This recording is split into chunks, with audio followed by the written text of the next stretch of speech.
I give the word now to Professor Enkling.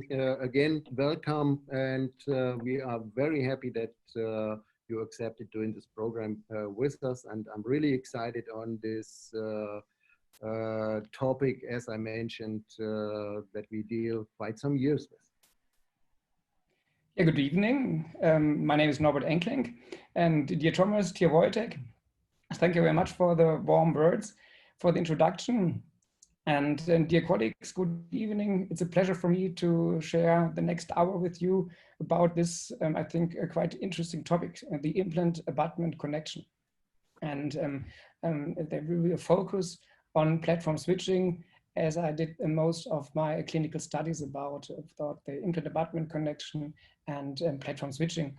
And as you all know, the implant normally consists of two parts. The tooth is one part, the root and the tooth itself and the crown. And in the two-piece implant variation, there's the root with the titanium or zirconia implant, normally these times titanium implants, and then a crown on top of it. And these crowns can either be cemented or screwed, and cemented on an abutment that's also screwed. So in most of the implants, the implant abutment connection is at bone level, as we can see it on the left-hand side of this slide. No, we can't. You cannot. So then why not? No, you have to share your screen first. Okay, so I started with the screen sharing, so I will do it again. That we maybe. Thank you for this advice, but we can hear me, right? Yes. Mm-hmm.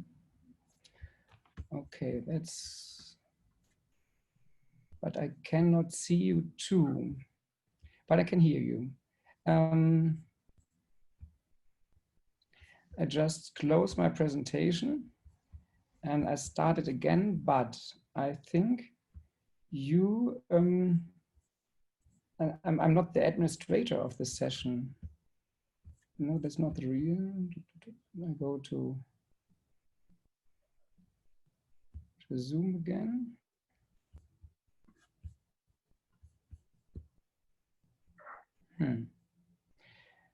Are you sure that you?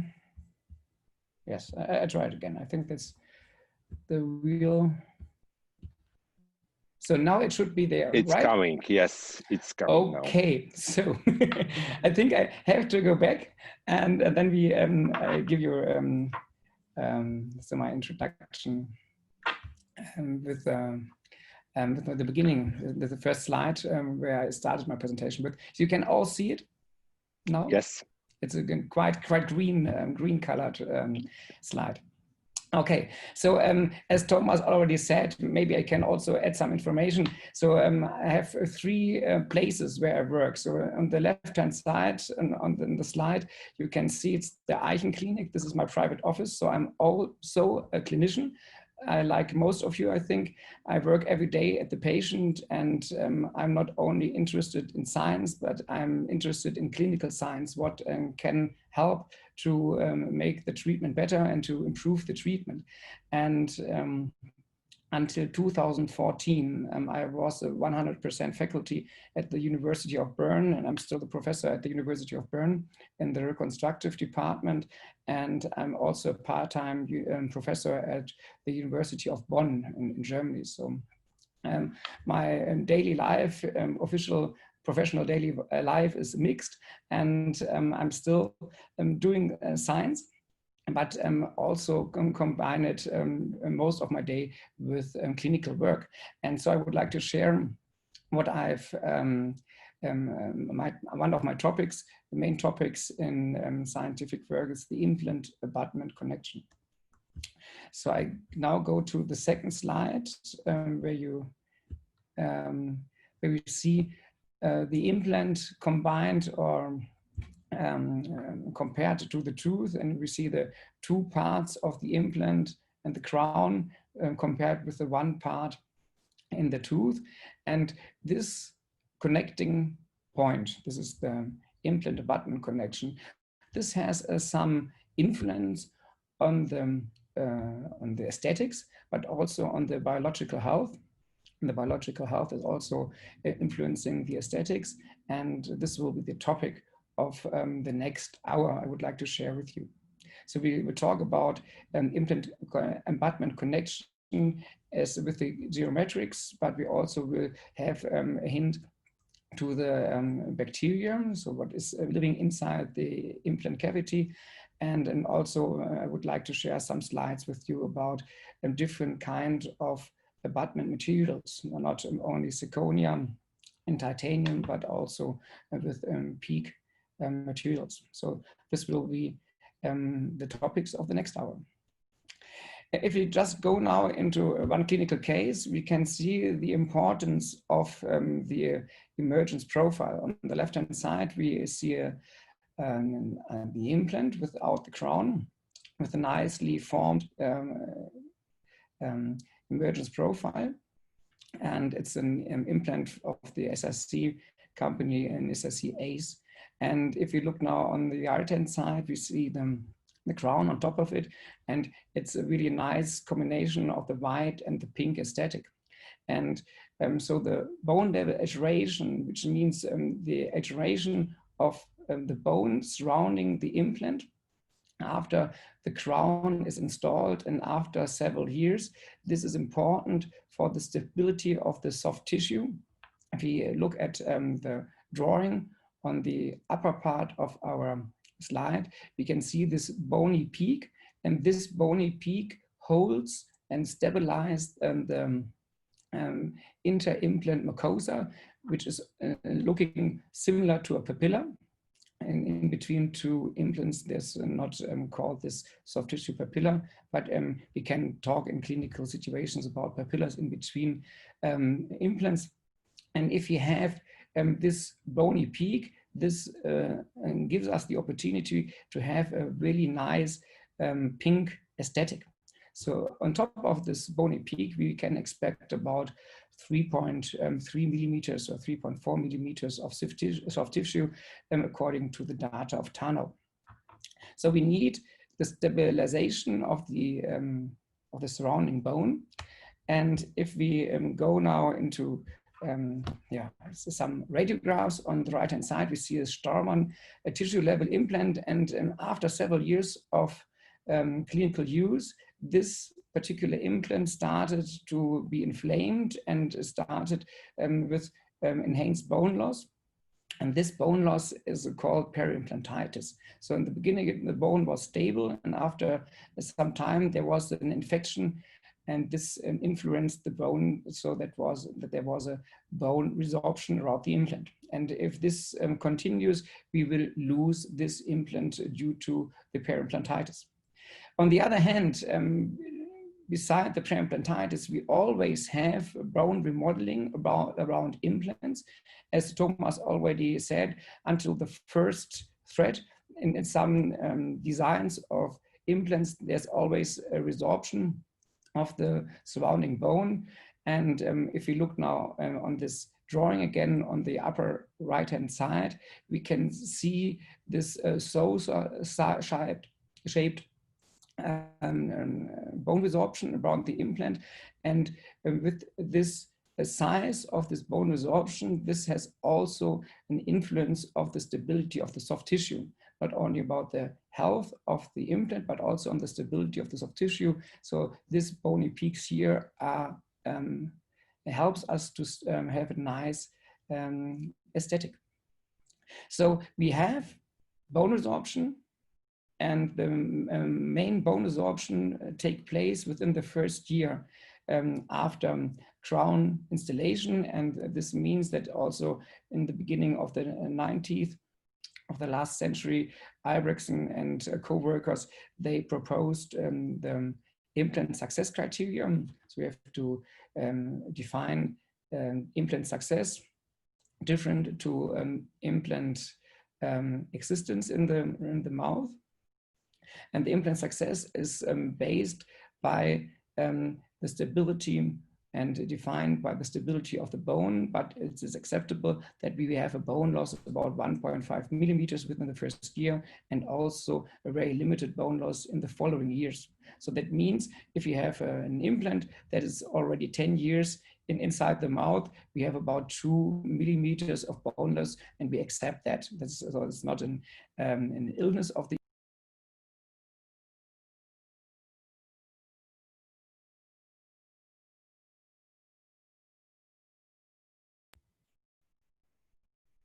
Okay, so you can hear me? Yes, we can. Okay, because I had a sign that you couldn't hear me. So, okay, so okay, also the criteria for implant success is the stability of the bone, and this is the difference between the stability and a limited bone loss compared to the perimplantitis. So we have a certain amount of bone loss, the remodeling, and if you look at the literature, we have beside the criteria of Erickson and co-workers also the PISA consensus conference from 2007, and they state within the first year after implant installation, so after the implant surgery, 2 millimeters of bone level alteration, 2 millimeters of bone loss is acceptable. So that's quite a lot, and this also influences our results, our aesthetic results in implantology.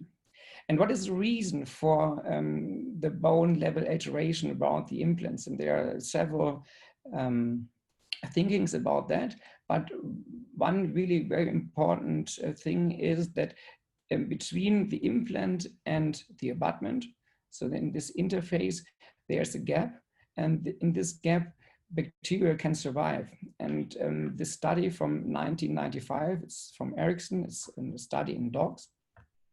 He defined the abutment ICT, so the inflamed connective tissue around the gap. And if we now look at this yellow colored piece inside this picture, this was in the beginning the bone. So this picture, this implant was placed epicrestally at bone level in the dogs. And after a while, after installation of the abutment, this was still submucosally, but the bone was resorbed about 1 millimeter, and we had an 0.5 millimeter of circular inflamed connective tissue around this gap. And this inflamed connective tissue induced the bone resorption. This was the thinking that was stated in this publication. And this thinking is still accepted. And just close to this microgap, there can be no bone, and this bone will resorb after a while. If you look now at different implant companies and different implant designs, we can see differences in bone remodeling and the amount of bone loss. And if you look at this 5-year data in the publication of Astrand, we see differences in between the Astra implant and the Brånemark implant. And if we look in the long run, after baseline, which means the installation of the crown, there's almost no difference in between the maxilla and the mandible, in between Astra and Brånemark. But there's a difference in the first time after the installation of the fixture, so after surgery, and mostly after the reopening operation and the positioning of the abutment onto the implant. So I've colored it a little bit with this reddish box, and we can see it now that there was a disadvantage for the Brånemark implant in this time period, so in between abutment installation and the crown mounting on top of the abutment. And if we now go into details about the Astra and the Straumann implant, and Astra and the Brånemark implant, we see clearly differences in several parts of the implants. We have differences in the microstructure, we have differences in the microstructure, and we have, of course, differences in the implant abutment connection. And in the Astra implant, we have the inner conical connection versus the flat-to-flat connection with the outer hex in the old type of the Brånemark implant. And also we have this platform switching at the Astra implant. As you can see it here, this small amount of a mismatch of the implant outer surface at the implant shoulder to the abutment, this is called platform switching. And if we look at the implant of Bronnemark, this will, in a matching abutment, it continues the form of the abutment shoulder, which means we have differences. And if we look at the study of Astra and the discussion afterwards, a lot of people thought that one main point is the implant abutment connection, which means conical and the platform switching, that this might be advantageous towards bone level iteration, and this would stabilize the bone. And afterwards, a lot of people thought that currently interesting in a modern implant always has to be an inner cone connection, it has to have an inner cone connection, and of course, platform switching, because inner cone connection is always combined with platform switching. There is no inner cone connection possible without a platform switching, but I will explain it later on. But if we look at the differences of these two implants, we have also these differences in the micro and the macro structure, which also has an impact on the bone level stability. Inner cone connection, flat to flat connection, as a small drawing, the same implant body. And we see if we have an inner cone connection, we have a later start of the emergence profile for the crown, which means we have to, it's difficult for the technician to increase the size of the crown, that the outcome, the emergence out of the soft tissue will look naturally. So it's easier for the, with a flat to flat connection, to have a nice emergence profile, and we will discuss it later on. So, which means, and it's also one of the main topics of the presentation of today, that an inner cone connection is definitely a good connection, but also there is there are clinical advances for the flat to flat connection, and the flat connection is still a very modern and a very actual implant abutment connection. I just would like to skip this these videos, because I think almost everybody will know it. So if we have a lateral force onto the different kinds of implant abutment connections, we have a different amount of motion of the abutment on the implant. And if we have a larger motion and displacement of the abutment on this flat to flat connection, we have also some kind of a pumping effect, which will lead to a larger gap and will probably have a disadvantageous effect on bone level stability. And what we think about inner cone connections, that this is a sealed connection. So a lot of people discuss it, that it's the main advantage of the inner cone connection. And this is again the advertisement of the Astra implant some years ago. And we still have this thinking in a lot of heads of clinicians and also of a lot of dentists. And I made a question mark behind it, because if we look at the literature, and if we look at in vitro studies, in vivo it's even worse than in vitro. And in vitro studies where there was no load on the implants, all inner cone connections showed leakage. No inner cone connection is really sealed, and we have always bacteria in our implant inner cavity. It's maybe a little bit, it takes more time for the inner cone connection that it's contaminated, but every implant after a while will have this contamination of the inner cavity. There is, regarding the literature, one example that may be advantageous towards the colonization. This is this one here, but it's not on the market anymore. This was luted. This was glued inside the implant. This abutment was glued inside the abutment. This abutment was glued inside the implant, and this gap was sealed. But in the normal implant abutment connections, also in the Balkan implant, every implant is not sealed. Every implant has bacteria in the inner cavity. And there are differences in the size and the kind of the cone angle size. So not every implant with a inner cone connection is comparable to the other with the inner cone connection. And I will explain it on the next slide. We have 3 different categories of inner cone connection, the steepness of the inner cone connection. We have the Morse taper.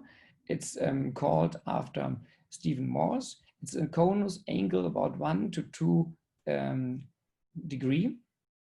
And the steep taper, it's about 4 to 8 degree. And most of the implants on the market with an inner cone connection, with a lot of advertisement about inner cone connections, these are with the steep taper. And this Astra, the Noble Active, Ankylos, Cone Lock, this is with the steep taper. If we have a taper with a bigger degree, then we have an implant that acts more or less like a flat-to-flat connection. So if you would like to have an effective self-locking effect, the inner cone size and the angle should be 8 degree or less. If we see this one, this is really self-locking. I think the most common and most known implant about this is the Balkan implant. But also the SRC company has a Morse taper, a cone angle implant, abutment connection, and this is the advantage connection.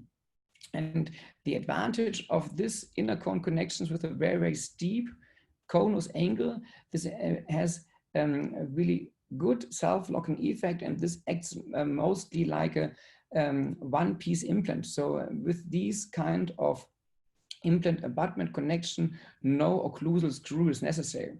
You know it from the Balkan, there is no occlusal screw, this is just tapped inside the implant. With the SRC Vantage, this is possible to unscrew it again, but it's stable enough just without the occlusal screw, just by the design of the taper and the self-locking effect of the taper. So differences in between conus angles, and so differences in between the stability of the implant abutment connection.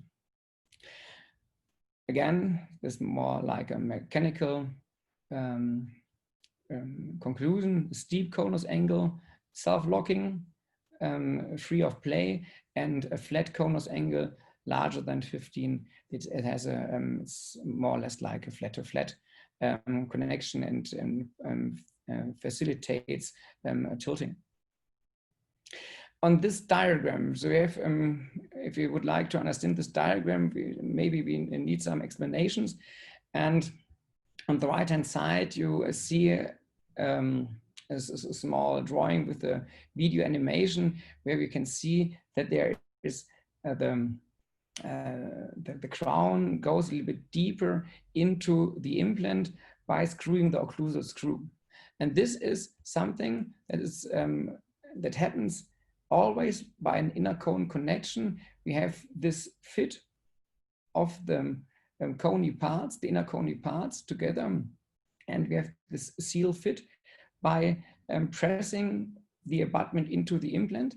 And as we have tolerances in the manufacturing process, we have in the manufacturing process of the implant, we have the manufacturing process of the abutment, but also of the laboratory implants. And if we have a manufacturing tolerance of plus minus 0.005 millimeter, this is an optimum. This is a very, very good manufacturing tolerance. And if we think about that, this is the precision we can do, and this is a very, very good precision, and this is a precision of the SRC implant. And if we look at this, this means that in between the implant and the abutment, there can be a vertical tolerance because of this manufacturing tolerance that we have.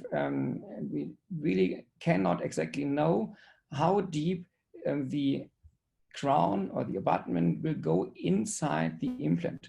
And with the Viken implant, similar is the SIC Vantage connection, it's about 0.8 millimeters vertical tolerance, and it's about 0.3 millimeters with the Astra, the Ankylos, or the Noble Active, the CC connection.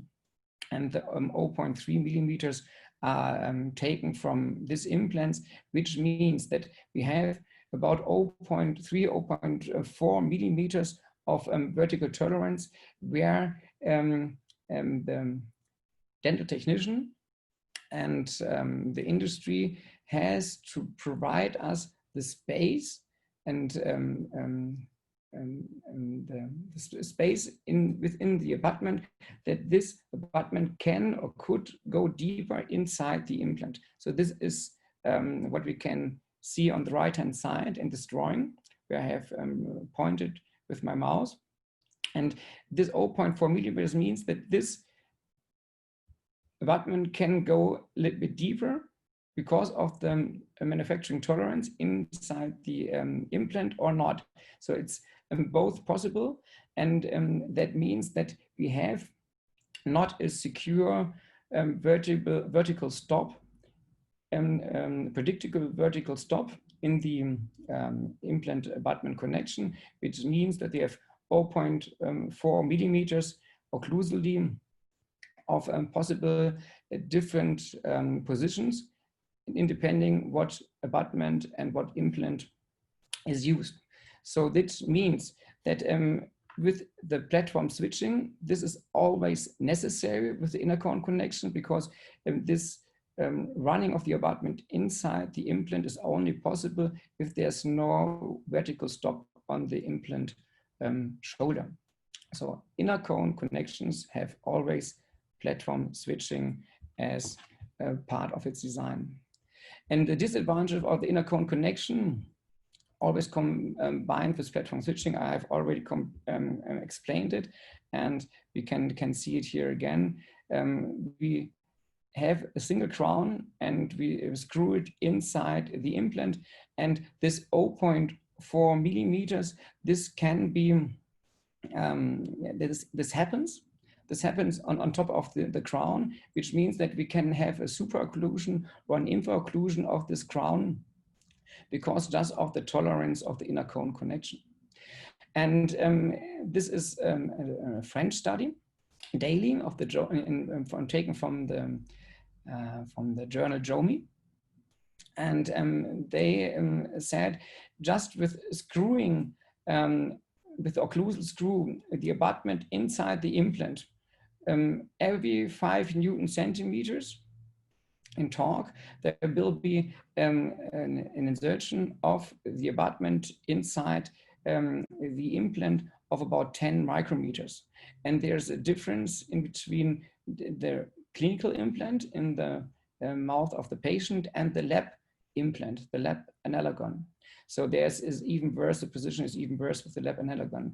So which means if we have one implant, we maybe have only problems with the occlusal surface and maybe with the occlusion. But if we would like to splint several implants, this possible vertical difference in running of the abutment inside the implant, this can be a clinical problem.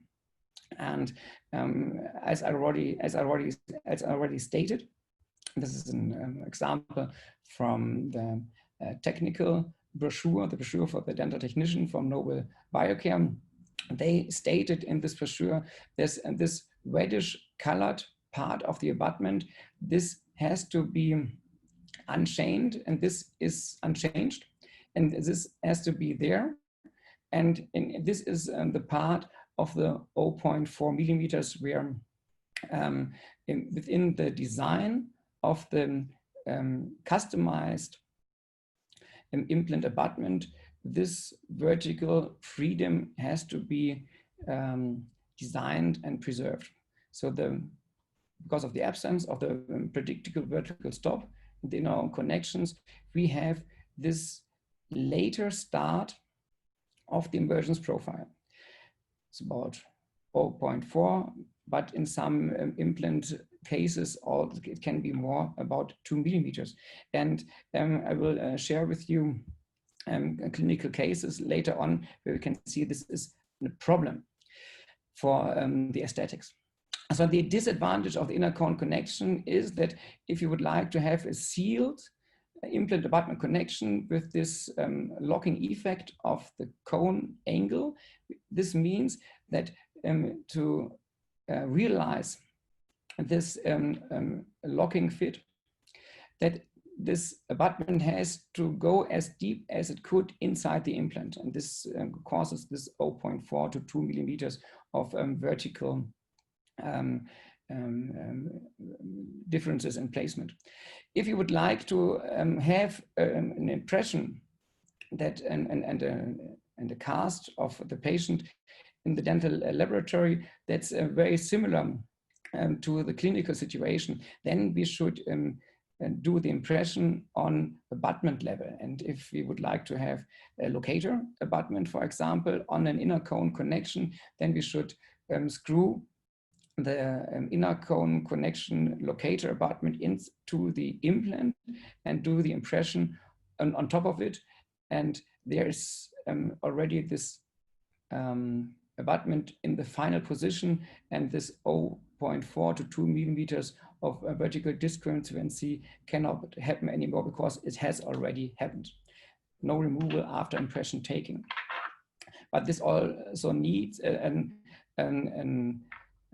attachment replica, an implant replica that looks like the abutment, in this case, like the locator abutment. Now, an example, a good example for the implant, a noble active implant, and these are all cases from the University of Bern. In Bern, we use several implant companies. We had Nobel, we have Straumann, but also we have SIC. As an implant, we'll see SIC cases later on. And you see with a nice inner cone connection, an implant case with a noble active implant, the implants are very deeply placed submucosally. And we have a quite long way from the implant to the mucosal border and to the emergence profile. The implant has to be placed quite deeply. Otherwise, an example like this also an implant with from the Nobel company, Nobel Active. It was placed by the maxillofacial surgeons of the University of Bern. And if we look at the implant without the covering screw, without the healing abutment, we see that it's nicely healed submucosally. Also this case is here with the healing abutments. But now, if you remember this clinical drawing and this drawing for the dental technician, they cannot start with the emergence profile too quickly. There's this 0.4 millimeter of tolerance that has to be there. With this customized zirconia abutment, we see this kind of abutment crown margin that cannot be changed. This is not covered with the pink aesthetic of the mucosa. This is a case from Regula Wüst from the University of Bern. And what was done afterwards, we see it here. This is the problem, our aesthetic problem. There's a patient with a high smile line. You would see this white color of the zirconia abutment in the mouth, and you would see the cement margin of the crown onto the zirconia abutment. And now here was some feldspathic ceramic added at the margin of the crown at the margin of the abutment, it was a ridge lap design performed. This is not something we really would like to have because it makes the oral hygiene worse, or it makes it more complicated with your floss. It's not that easy to clean this, but because of the aesthetic demands, this small parts of ceramics had to be added. That is not it's not normally we would like to avoid this, but you cannot avoid this with the inner cone connection. If you would have, in this case, a flat to flat connection, we would have the chance to start earlier with the implant abutment connection. We could earlier start with our emergence profile, and we could have a better aesthetical result and a better hygienical result. Which means that in some cases, the flat to flat connection is more forgiving and gives us better aesthetical results if some bone resorption occurred. These implants had to be placed more deeply, more subcrestally. They were placed in the beginning epicrestally, but there was some bone resorption, and the thickness of the soft tissue was about this 3 millimeters, and this was not enough to cover this. So a disadvantage for the inner cone connection. So we need a deeper clinical position of the implant itself, and this is a study from the Straumann implant, the bone level Straumann implants, also an inner cone connection. And that was shown that if we place the implant 1 millimeter subcrestally, which is favorable for the aesthetic results, we also get an increased bone resorption. So placing this implant deeper, we will get a more enhanced bone loss. If you place it epicrestally, we have about 0.34 millimeters of bone loss. So if you place it epicrestally, there's almost no bone loss. If you place it 1 millimeter deeper, we have 1 millimeter more bone loss, which can also gives us problems with the aesthetics and the stability. And one other disadvantage with the inner cone connections is also the size of the implant abutment connections. In some companies, this is a very, very thin part. And if this is designed with the zirconia, this is not stable enough. So this is examples of monolithic zirconia abutment for the Astra and the Ankylos, and we see these fractures. So in these days now, we would use titanium luting bases for the zirconia abutments. We wouldn't go inside the implant with an inner cone connection with the zirconia because of this mechanical reasons. If we see this case now, this is also one case of the Astra implant, we see that we have problems with the predictable vertical stop. We cannot screw directly onto the Astra implant a bar or an implant bridge like this. We should use multi-unit abutments like this to make inner cone connections to a flat-to-flat connection. So this is the inner cone connection that can be screwed inside the implant, and on top there's a flat-to-flat connection for the prosthodontics, and the impression will be taken on the level of the multi-unit abutment. So this is not possible. So the directly screwing of a bar or a bridge is not possible with good results, with a good position of fit and with passive fit on inner cone connections. And this is an example of Straumann. It's also an inner cone connection. They allow the technicians to middle this, but as we already have seen in the slides we already discussed, this is not possible to have an implant abutment connection with passive fit here. So there will be always missing passive fit. If you would like to have such kind of a bar or bridge on multiple implants, we should use the multi-unit, or we should rather use another kind of implant abutment connection. We should use the flat-to-flat connection. So disadvantages: inner cone connections, passive fit, and inner cone connections, and we can use them multi-unit abutment, or we can use abutments where we cement on. So this problems of the vertical positioning can be solved with the cement, with cementing these bridges on the abutments. If we go now to, again, last picture for the noble inner cone connection. If we have this inner cone connection for a single crown, noble suggest not to use the inner cone connection. If you would like to splint multiple implants, then they use this very, very small rest of the implant shoulder. This is a part of the platform switching, and we could position this multiple implant restoration on this small part of the implant shoulder.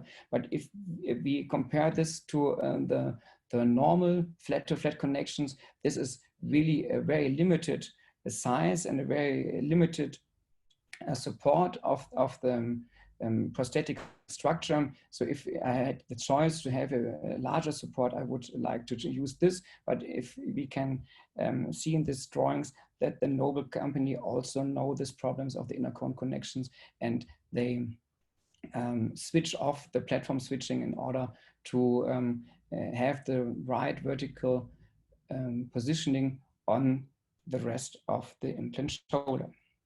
So this is another option with a Noble implant with this tree canal flat-to-flat connection, and then there's a larger part of the implant shoulder where you can directly screw your implant bridge on. This is 3 crowns, and this is a bridge in the front.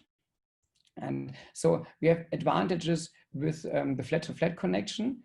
For the predictability of the vertical stop, it's better for multi-implant restorations. And now our question was, how good is flat-to-flat? Because we like it in some prosthetic situations. How good is it if we could combine it with modern aspects like platform switching? And if we look at the literature again, if we place the implant deeper under the bone, we will enhance, we will have more bone loss. This is a study again in dogs. And if we place it deeper, the bone loss will increase. If we don't place it subcrestally, there is almost no bone loss. And there's the thinking of the biological width.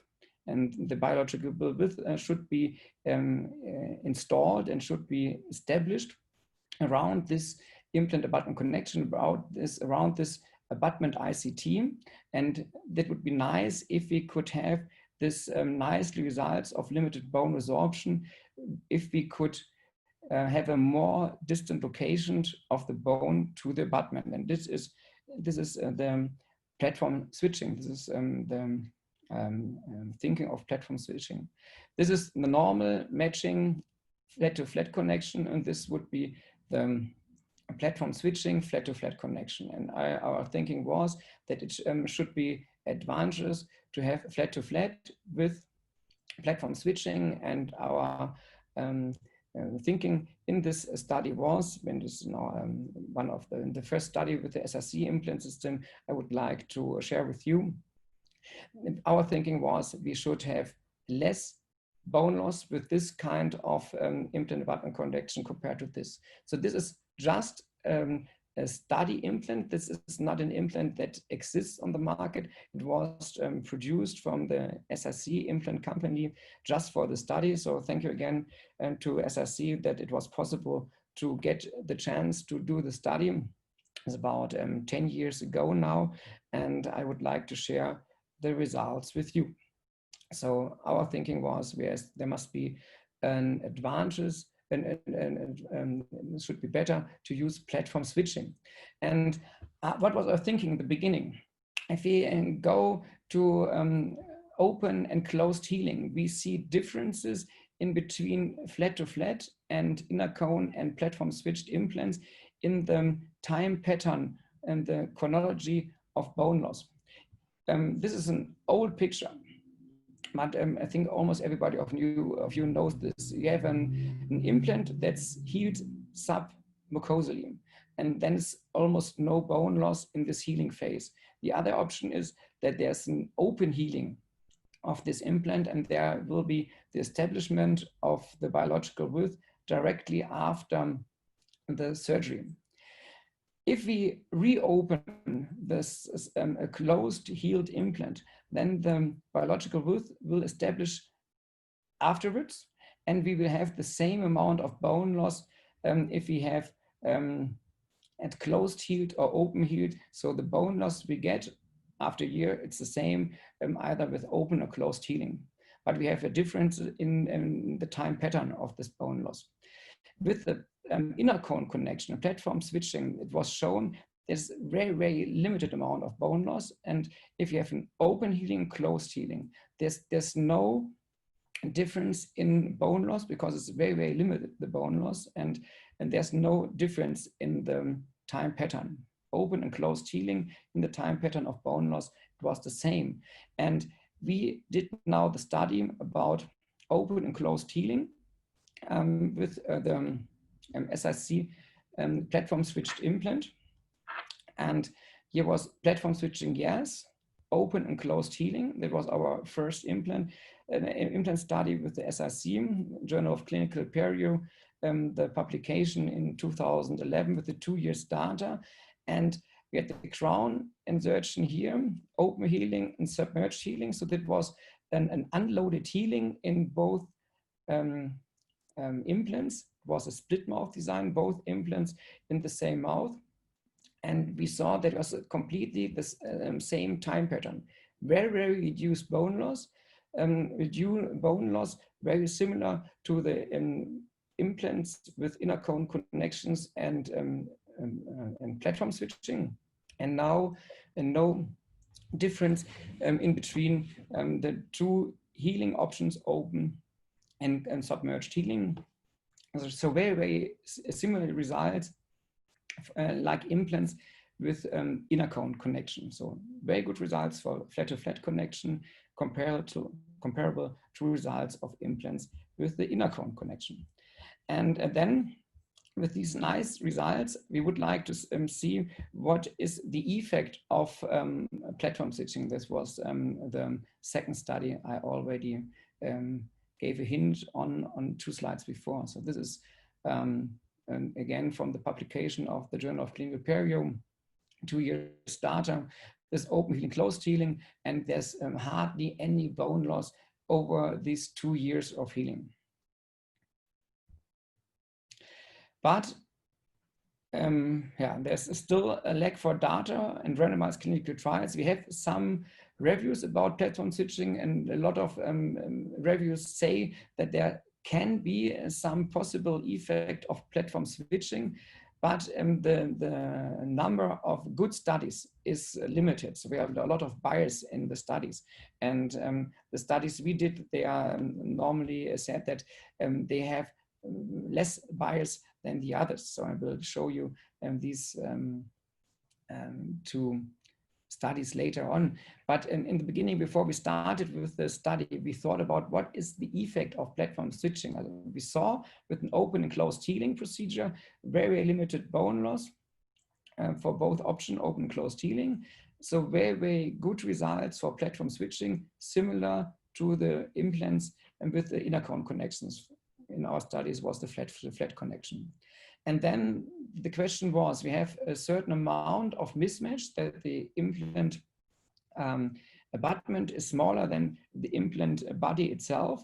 And how much is the bone preserving effect? How much bone will be preserved? Or on the other hand, what is the positive effect?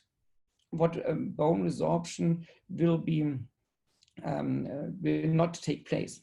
And it can be that the size of the mismatch is has no effect, so there's no difference in between matching and platform switched implants. It can be equal, which means if you have a mismatch of 0.4 millimeters, we have 0.4 millimeters less bone loss, and then it can be greater.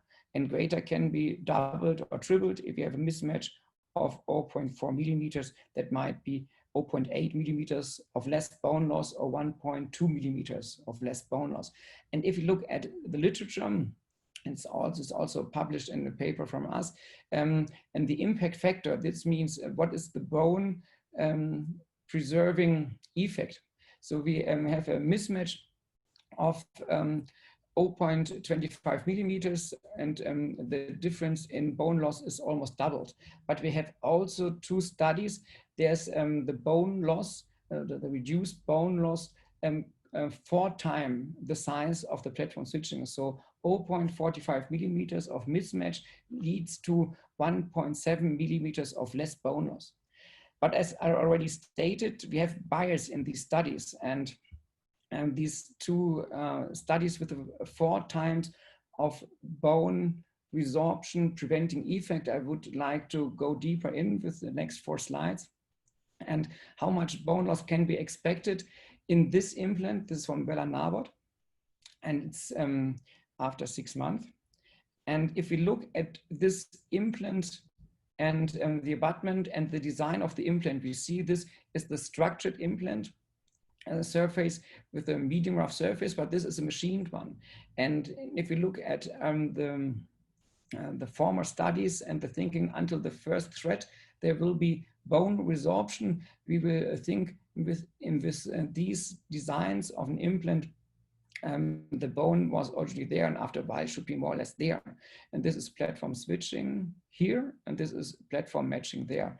But if we look now at the results, there's hardly any bone loss here, and there's the complete, almost the whole machine surface without any bone in the platform matched implant. So normally, if we look at the implant design, we would expect this. And this is really very interesting that this small amount of abutment implant mismatch should lead to such an amount of less bone loss. So maybe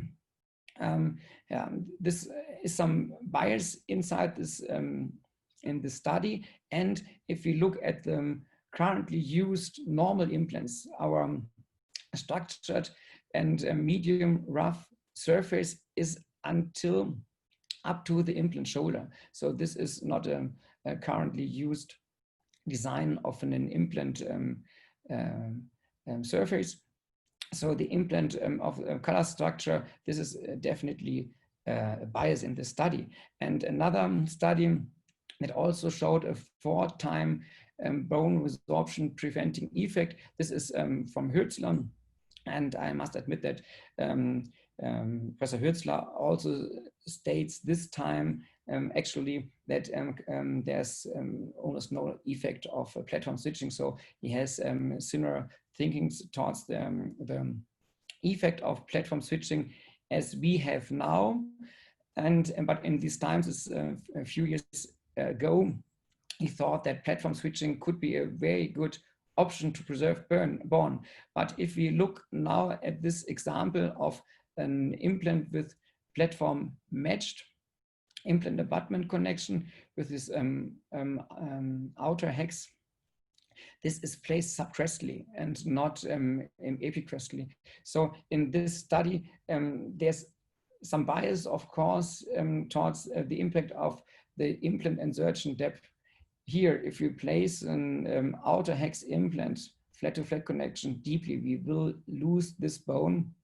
And this means that we have some bias in the data and discussing the data of the study. So we have limited scientific evidence towards platform switching. And of course, 10 years ago, 30 years ago, our study, the second randomized clinical trial, it started in 2007. So it's more or less 13 years ago now. and we have still very nice results of it. And we had this platform switched SRC ACE implant, as you can see it here, and compared with this study implant that's not on the market, it's just for the study, the flat-to-flat matched implant, which means no platform switching. And we wanted to measure what is the bone loss preventing effect. And after 1 year, as we started with an hypothesis that there is a difference, we had completely the thinking platform switching is advantageous. We saw that there was no difference. We had some bone loss, but very, very limited bone loss. We had an open flap procedure, so an open surgery, not a guided flapless surgery, it was an open surgery. And we had a full flap rise. And with this full flap, as we know it also from the periodontal surgery, we will lose about 0.4 millimeters of bone, cortical bone, after a flap procedure. And this was also the amount of bone loss we saw in our study. So now clinical cases or radiological examples of clinical cases. And in one picture, we saw more bone loss for platform switched here. And in one example, we saw more bone loss in platform matched implants. So we saw both in platform switched and platform matched implants. There were cases in some patients where we lost a little bit more bone with the platform switched, but in other cases, we lost a little bit more bone in the platform matched designs, but it was very, very limited. So the amount was about 0.4 millimeters, as you can see it here. And this was in the clinical or implants research. We had it published in 2011, and it also again later on in 2013. So we have no difference in bone loss between platform switching and platform matching. Comparable results with the inner cone implants. So it was really very extremely good results for the platform matched implants. So it was platform switching. These results could be expected, but we had also very, very nice results with the platform matched. This is the study, the third study we did in Bern. Then, so the study I just showed you from 2007, we started with the hypothesis there's an advance for the platform switching and a disadvantage for the platform matching. And with the results we had, we couldn't prove that there's an equal effect on bone loss, either with the platform switched or platform matched implant abutment connection. So we had to do from the scientific thinking a third study or a second study where we checked in edentulous patients an open healing procedure with one implant, the same patient, one implant with platform switching and one implant with a platform matching. And we started with the hypothesis that there's an equivalence. So both implants show very, very reduced bone loss, and the bone loss is the same in both types. And this is a study that was published this year. It's in 2020 published. And but we have also the 5 years data already collected, and it's not only the 1 year data that were published this year and the 2 years which I show you in the slides, but also the 5 years data show the same results. We have an equivalence of bone loss in both kinds of implant abutment connections. Flat to flat, this is reopening at the same patient, reopening at platform switching, reopening at platform matching, open flap. And if you can see it here, we have the bone in a very close contact to this implant shoulder. So very, very nicely results for the SRC ACE implant. This is the scientific implant. This is not existing on the market, but this has this medium rough structured surface. This is the zirconia sandblasted and acid etched surface in both implants. And in this case, this is even shows better results than that, but this is also a very good result. And we have very, very good results with the SICA's implant, very, very limited bone loss, and we have no bone preventing effect of the platform switching, which is interesting. There are other data published, but as you have already seen with the two papers I have discussed, in the other papers, there are a lot of bias in. So we have influencing factors that could favor the platform switching. And if we have now this very, very good controlled clinical studies, we have shown that there's no clinical relevance for platform switching. So you can use it towards your own individual preference. So the dentist looks at the case and can decide what gives me the better option. We have the advantage for platform switching. We have the advantage of a platform matching. And if you look now in the clinical advance for platform switching, there are of course clinical advances for this type of implant abutment connections. It's more simple to do an impression because we have less problems with bony overgrowth of the implant shoulder. So if you look at like here, if there's the implant and the bone grows over it, it's harder to place the impression coping on top of it. It's easier with platform switching. We have more interdental space for soft tissue to grow. So if you have this platform switching, the emergence profile starts here. On the other hand, the emergence profile starts there. If you have very reduced space, interdental space, and where we place the implant close to the next structure, might it be an implant, might it be a tooth, it's favorable to have more space for the soft tissue, also to improve the aesthetics. And on the other hand, you can, in some cases, use thicker implants. That means we have a reduced risk of implant fracture. And also we can start with a smaller diameter of the prosthodontic to have an emergence profile that fits to the tooth that is to be restored. But when you look at the bone resorption preventing effect, also Becker has stated it 10 years ago, there's no real crucial effect on it. These are the 10 years data of our study with platform switching, yes and no. But of course, there are differences in between patients. Some patients lost more bone, some patients lost less bone, some implants in one patient lost more and the other less bone. And what are reasons for that? And we really studied these implants in our studies really, really carefully. And we also looked at the colonization with the bacteria of the implant inner part, of the implant inner cavity. And we did this together with the Department of Periodontology in Bonn, Jepsen and Jerry Storm. And what we saw there, that we had increased bone loss in some patients, and we had periodontal pathogenic bacteria inside the implants, and we found the most TF, and in some cases also the PI, Prevotella intermedia.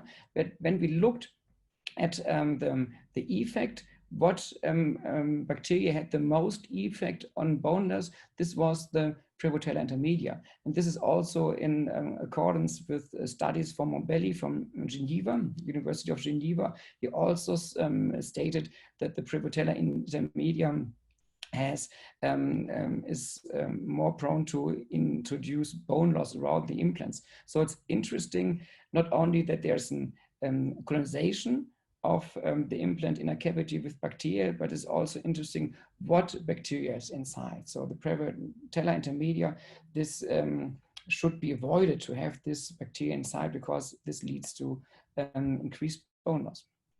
And there are also other factors. Also, when we look at the seal, the seal of the mucosa around the abutment, there's an influence of the abutment material. And if we look at this study that's it's to be published this year. It's at the clinical oral implant research at the second review level. We had materials like titanium, zirconia, and PEEK, and also gold and lithium disilicate, chrome cobalt as potential materials for abutments, implant abutments. But if we look at the really mostly currently used materials, there's titanium, zirconia, or zirconia veneered with feldspathic ceramics, or the PEEK material as possible materials for abutments. And so we also looked at, in this study, at these three kinds of materials. And if we look at the requirements for abutment materials, all these three materials have enough fracture resistance and fatigue strength. Position of fit is relevant, but it's okay for all these three materials. And but we have differences in the biocompatibility in materials. And if we look at an older study, Abrahamsen, that's also a study in dogs, he clearly stated that there's a disadvantage of gold. Gold abutments compared with ceramic abutments or titanium abutments. If you look at these three clinical cases at the University of Bern, you can see this is with the gold, the UCLA gold cast abutments. There is a weaker seal of the peri-implant soft tissue, and it's nicer, more nicely with the titanium or with the zirconia one.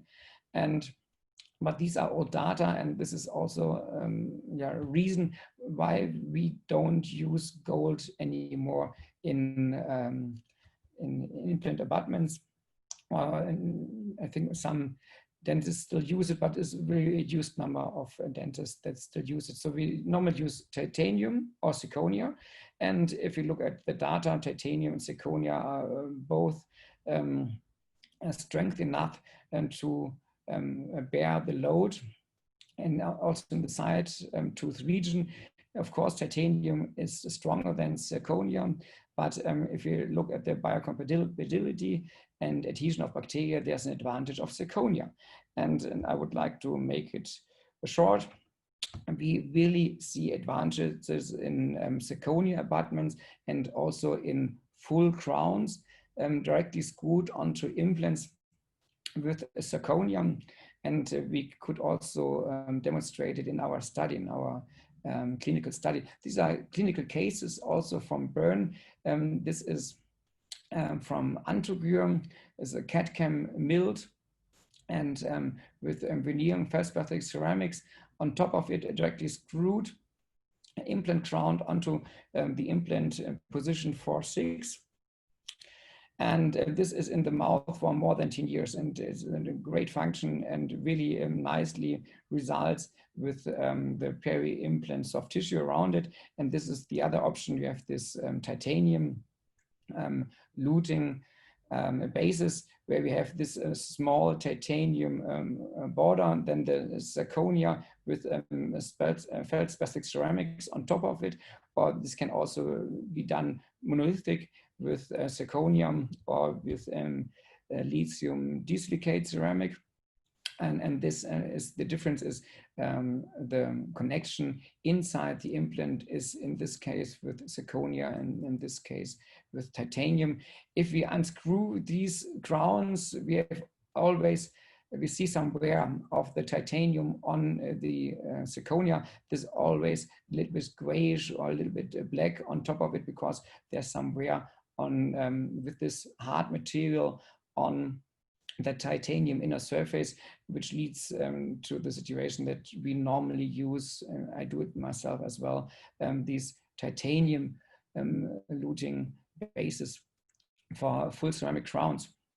And Linkevicius, he stated that we have no real difference in between titanium and zirconia in our literature, but we might have some advantages, better results towards aesthetics with zirconia. And this is now the pictures, some pictures from our study. We had titanium, zirconia and also peak abutment. This was also a study that was sponsored by SRC. So the SRC company is really very scientific driven, and we had bone level implants. There was an SRC ACE implant. This is a titanium, and this is a peak abutment on top of it, but we also had this zirconia abutments.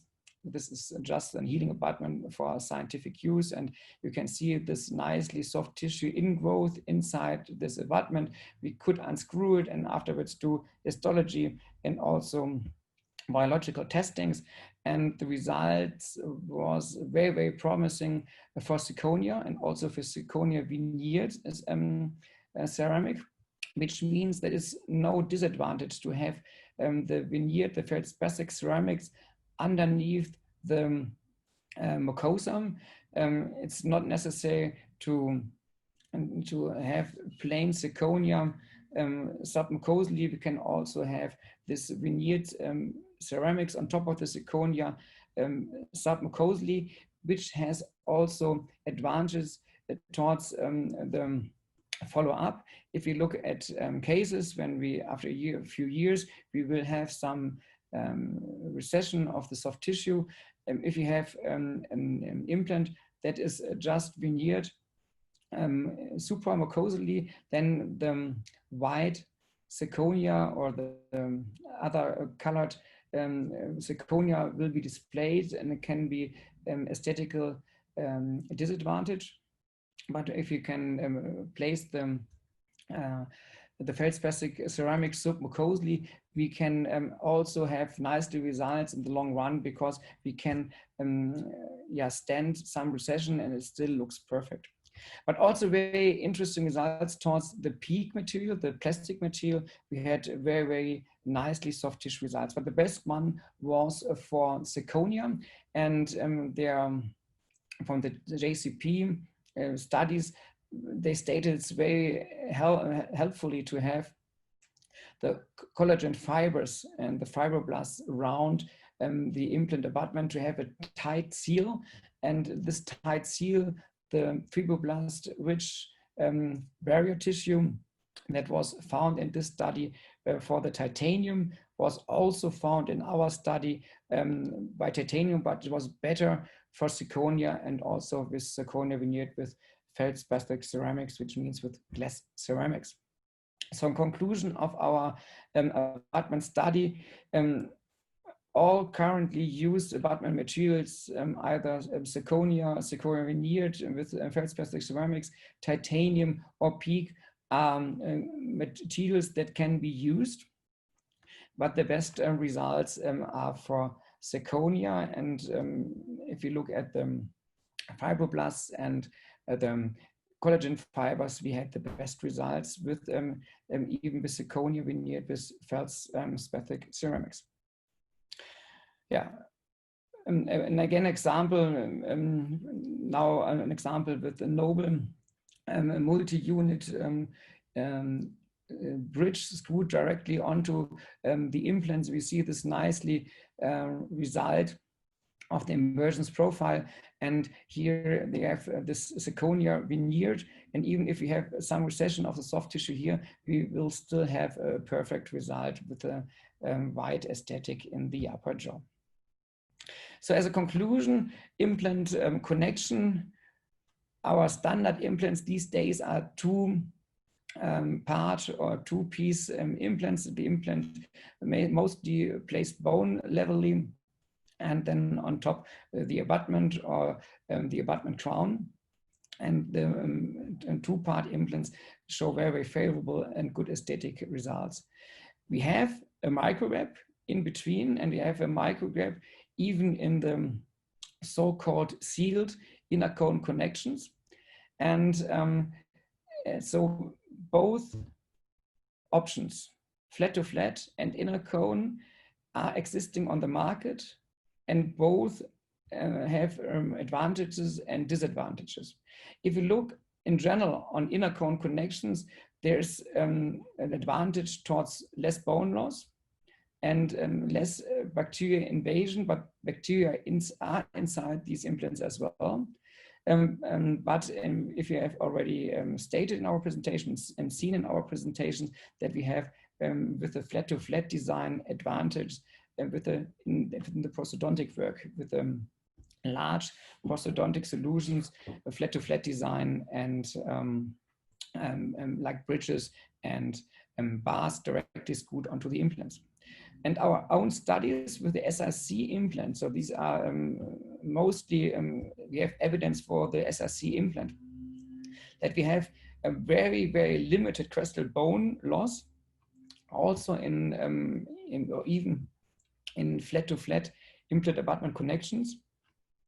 If you look at other implants with flat-to-flat implant abutment connections, they lose more bone. But if we look at our data, we can conclude that there is no biological rule that a flat-to-flat connection has to lose more bone, and that the inner cone and the platform switched implant abutment connections has to be always in favor towards stability of the crestal bone. So there are other factors that influence the stability of the peri-implant crestal bone.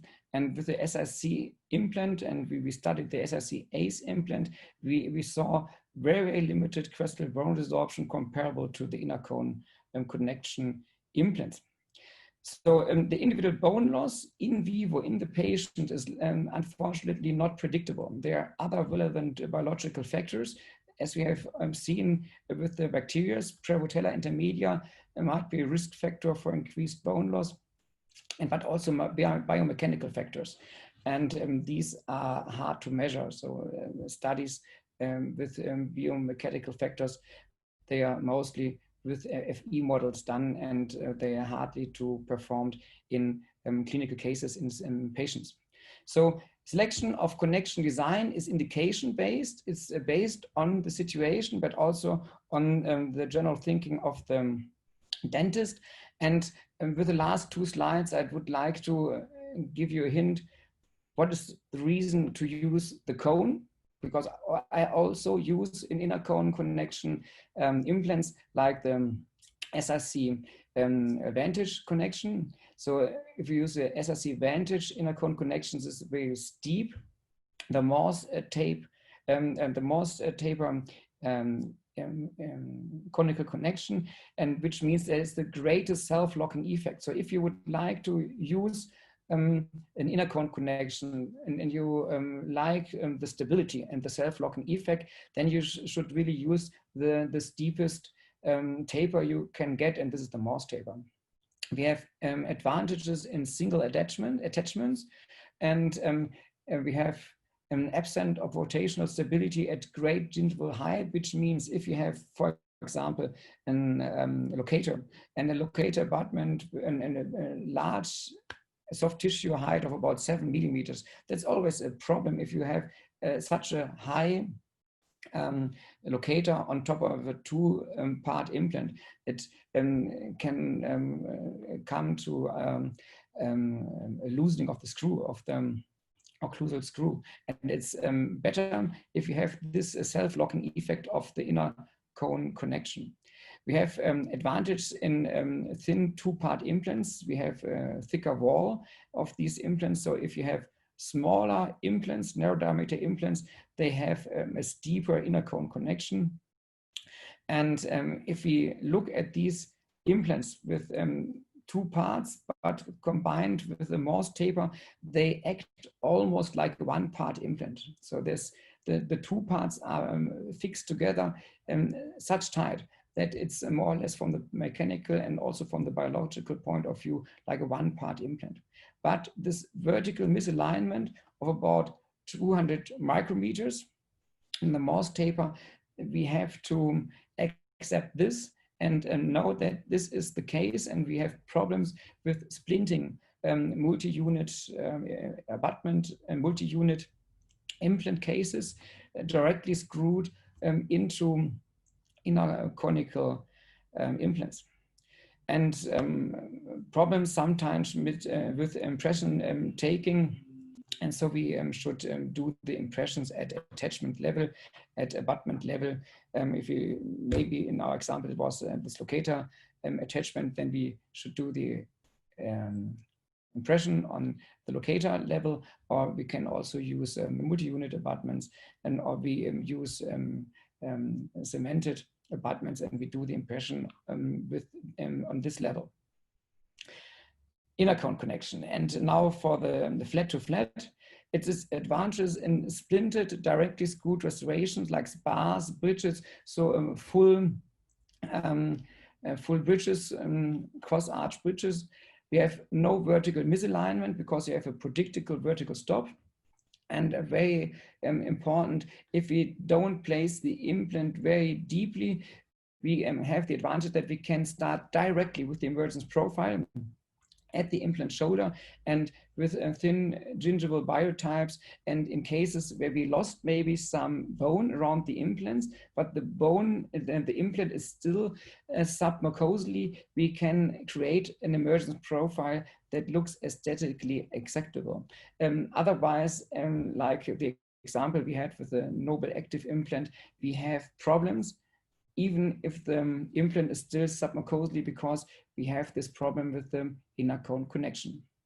And if we look now with zirconium bonding base, or directly going with the zirconium on top of the implant shoulder, this is possible with the flat-to-flat connection. We can position multiple implant bridges on multiple implants directly screwed onto the implant and position on the implant shoulder, and we don't need the bonding base in the flat-to-flat connection, as we already have seen in the clinical case. This means we have both flat-to-flat and inner cone, and we have to deal with the patient. We have to think about the case we have, and then we would like to use and choose the implant, not only the size and the form of the implant, but also the implant abutment connection according to what we would like to have in this specific case. So use both flat-to-flat and inner cone, and yeah, good luck and a lot of fun with implant and prosthodontic implant therapy, because it really brings a lot of quality, not also to us as a dentist side, but also to the patients, as a patient really gets a better quality of life with the implant therapy. I would like to thank you with this picture. This is a picture of our clinic here in Kreuzstein. This is where the operation takes place, and this is where the prosthodontic work is performed. I was a bit longer than as I thought in the beginning, but I started a little bit delayed. But of course, we have time to discuss my presentation, my lecture. So please feel free to ask questions, and yeah, I would like to give you the information you would like to have. Thank you very much, Norbert, for this very interesting lecture, and I learned a lot. Are there any questions from the audience?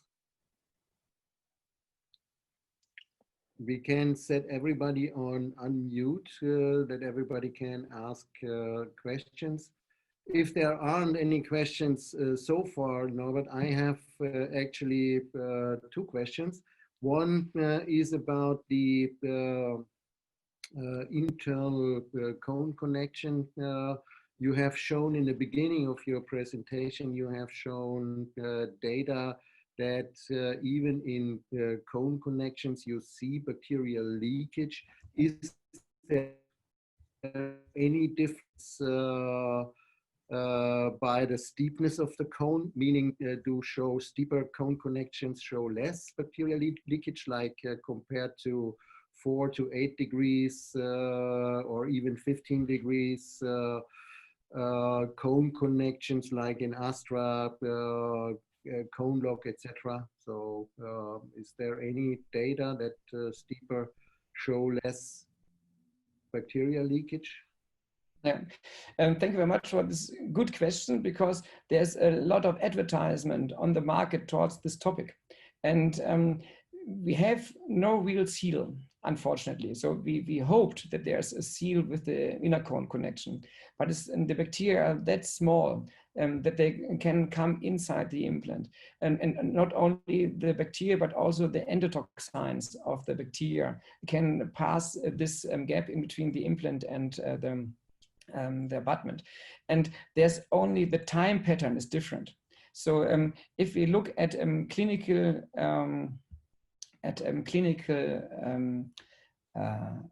studies, they are very, very limited. And there's almost no real evidence about this topic. But if you look at the in vitro data, and you have to think about how these in vitro data and how are collected, how these in vitro studies are performed. And harder, this is the study from Kiel in Germany. With the Astatec, they just placed the implant inside a solution with bacteria, and they looked if these bacteria can pass this, this gap. And this was without any load on the implant. And even in this situation, there was, it was not sealed, there was a leakage with the Astatec implant. And it becomes even worse if there's a load on the crown. And so there's also in vitro data from the University of Kiel. They also showed that it is quicker. So then the bacterial colonization, the invasion of the bacteria, that's quicker with the load. And that means that in clinical cases where vertical but also lateral loads are applied on the crowns, there will be some pumping effect on the connection, and there will be, after a certain time, an invasion of the bacteria inside the implant. So that means that if you think about clinical protocols like one abutment, one time, that is from the scientific point of view nonsense, because even if you just put it one time, the abutment inside the implant, there will be a colonization after a while. So sometimes we have philosophies in our dentistry, but they are more philosophically driven, but not scientifically driven. And unfortunately, the inner cone connection is not sealed. But my question was, is Morse taper showing less leakage compared to 4 to 8 degrees or higher cone connection? You can say that it shows less leakage because it takes more time. Okay. But it is not really, it depends on the number of bacteria that's inside the implant. As we have this data from the SIC ACE implant with the PI, with the Prevotella intermedia. So the Prevotella intermedia was found very limited in the implants, but this implant was associated with the most bone loss. So which means it's not the number, it's the kind of bacteria, or what bacteria are inside, the composition of the bacteria. Okay, thank you. So we can say that if you have a Morse taper like Bicon or the Vantage implant, they are more sealed, but they are not free of bacteria. Okay, thank you very much. Then I have another question, and this now applies to the flat-to-flat connection and to your study. In your study, you are showing excellent results on the SIC ACE implants with no difference between platform switched or non-platform switched implants. And at the beginning of your presentation, you even showed a tissue-level implant showing tremendous bone loss. So that indicates that platform switch doesn't make a difference, what you're showing there. And you also mentioned that other flat-to-flat connection implants still show significant crestal bone loss. So this seems to me that the design of the ACE implant is somewhat favorable if it comes to crestal bone preservation. So what would you think are the design criteria making the ACE implant favorable in behalf of avoiding bone loss, because it does not seem to apply to all other implant types? Yeah, thank you very much. This is, we saw very important things of my presentation. And I just give you this example here with this slide again. We have clinical advantages with the platform switching. So I really like platform switching too, but it's not the reason, because I think the platform switching in the ACE implant gives us less bone loss, but it has advantages in the clinical way how we can do the prosthodontics on top of it. Mm-hmm. And you're completely right, there are differences in between implants. The design of the implant is important, and the stress of the cortical stress is probably very, very important regarding the amount of peri-implant crestal bone loss. So if you have more stress there and more stress also during the preparation procedure and the installation of the implant inside the bone, so during surgical therapy, the surgical procedure, then you have more bone loss. So this so it means that the implant design at the implant neck, but also the drilling protocol, both together gives us a very nicely results towards the stress in the crestal bone. And this is, of course, in the drilling protocols, the size of the drills, but also the macro structural designs of the implants are different, which means that there's a certain amount of bone loss typical for every implant design. There's a nicely a study, or more or less a review from Peterson from the University of Reykjavik in Iceland, and he really nicely showed that some implant designs are more prone to peri-implant crestal bone loss than others. And with the results of our study, we could state that the SRC ACE implant really has very, very stable peri-implant crestal bone situations. And that is our results, and our results towards platform switching are typical for the SRC ACE implant. So if we say that a flat-to-flat implant always gives the same results like an inner cone platform switching implant, that wouldn't be true. That's not the case. What we would like to investigate in our study was if there's a biological rule. There might be a biological rule that if you have this distance of the microgap from the bone, with this horizontally distancing of the microgap with the platform switching, that this could keep the bone. But this biological rule seems not to be there. This seems not to be present, because we could show with the SRC ACE implant, even with the flat-to-flat implant abutment connection and the matching abutment, so no platform switching, we had almost no bone loss, like it is in this picture on the right-hand side. This is really very interesting, that the SRC ACE really lost this little amount of bone, hardly no bone. And this is, for your opinion, because of the macro design? Yeah. The macro design of the the SRC ACE implant, combined with the drilling protocol, with this crestal countersink berm, which reduces the stress on the cortical bone. This is really one good factor that stabilized the bone, which means we also did studies with the Nobel Biocare implant. As a university clinic, we have several implant companies. And if you look at the Nobel implant, the tapered implant, there's this groovy implant type and this select with a machined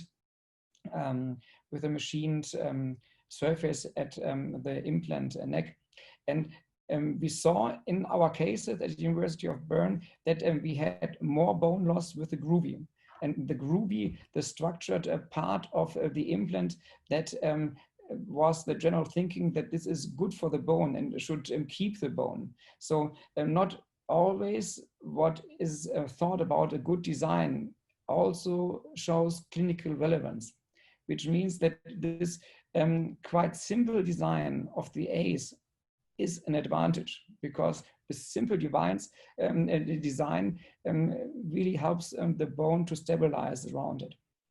And as I said, if you make an implant microdesign too complicated, it might have effects that is against the bone stability. Thank you very much, Norbert. Are there any more questions in the audience? If not, I have a last one. You also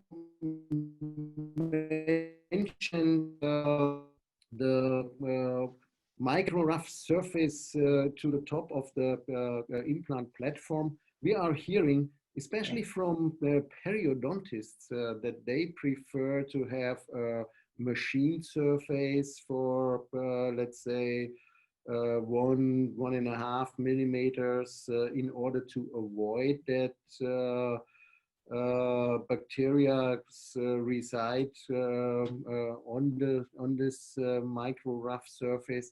What is your opinion about this? Because that's always a discussion we have with this. It seems to me to be a little bit like a philosophy. So what is your opinion on this? Yeah.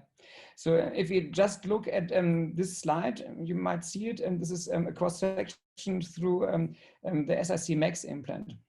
And if you look, this is structured implant surface with this medium rough structure until the implant shoulder. If we place this epicrestally or slightly subcrestally, this is all covered with bone. And we only get problems if this structured surface is not covered with bone. So if this structured surface is in the oral cavity. On the other hand, I know these discussions as well. They think if I have an implant with a machined part at the collar of the implant, and if I lose bone there, this is more easily to clean for the patient. But on the other hand, this microstructured surface helps us to keep the bone. If we have it here machined, then we will probably lose the bone. So we are more prone to bone loss if you have there just a machined surface.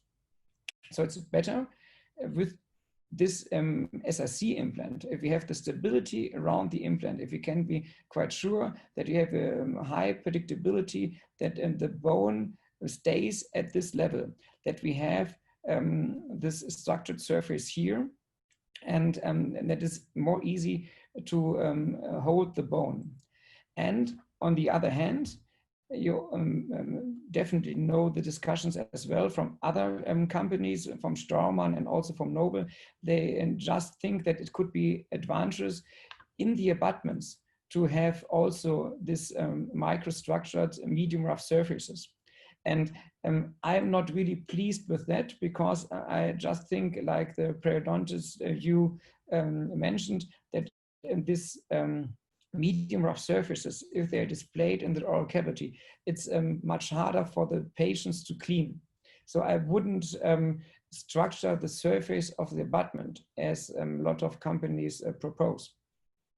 And I always go for zirconia abutments, and don't use titanium abutments anymore. So, and I wouldn't do a surface treatment for the zirconia abutments. I would have it as polished as possible. And so I have the mucosa part. This is polished with zirconia or titanium, and that the implant itself, I would like to prefer when it's structured like this, because we have a higher predictability to hold the bone. Thank you very much, Norbert. Are there any more questions from the audience? Anything else? We haven't collected any questions on chat. I think the topic was covered very much in depth, and that's why there are no questions. Anyway, thank you very much for your participation. Professor Enkling was so generous that he allowed us to use this presentation, which will go viral on YouTube and will be available in the period of 2 weeks. So for those who would like to refresh your memories, or maybe just watch the presentation again to get some information, please check our SIC Invent YouTube channel. The presentation will be soon available. Also, we encourage you to follow our social media, Facebook, Instagram, LinkedIn, to check information about upcoming webinars. Thank you, Wojtek. Thank you very much to everybody for attending today's lecture. And Norbert, again, thank you very much for this excellent lecture.